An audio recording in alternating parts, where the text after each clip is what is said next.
দিয়ে যাব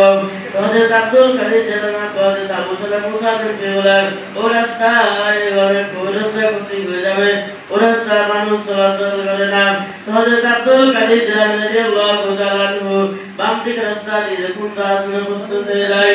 যখন বাম দিকে রাস্তা দিয়ে চলে আসেন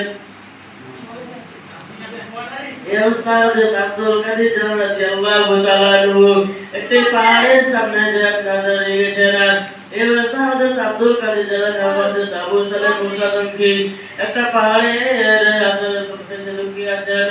হযরত আব্দুল কাদের জিলানী রাদিয়াল্লাহু তাআলা আনহু সে পাহাড়ের সামনে একটা যখন দাঁড়িয়ে আছেন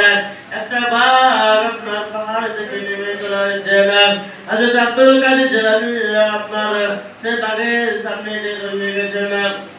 হযরত আব্দুল কাদের জিলানী রাদিয়াল্লাহু তাআলা আনহু আপনার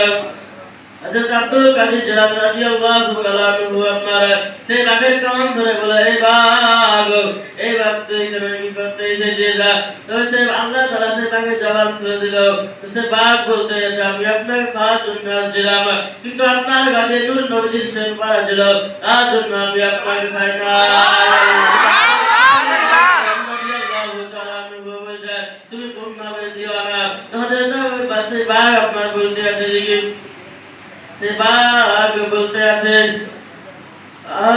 আব্দুল কাদের জিলানী রাদিয়াল্লাহু তাআলা আনহু আমি আপনার হযরত মুহাম্মদ সাল্লাল্লাহু আলাইহি সাল্লামের বান্দা হযরত আব্দুল কাদের জিলানী রাদিয়াল্লাহু তাআলা আনহু আপনার সে বাঘকে বলতে দেখে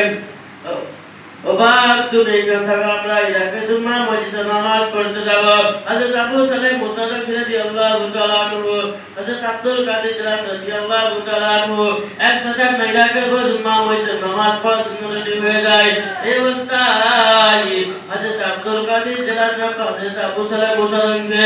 যখন মসজিদে নামাজ পড়ার জন্য রেডি হয়ে যায় এই অবস্থায় একটি কথা আপনার বলতে আছে ও আবু সালাম মুসা বিনতে আমার একটা ছেলে মারা গেছে তার জানাজা করার সময় ব্যক্তিকে বলে দাও হযরত আবু সালাম মুসা বিনতে রাদিয়াল্লাহু তাআলা আনহু আপনারা সেই কথা যখন বললেন রাসূল মনে গেল তো আপনার হযরত আব্দুল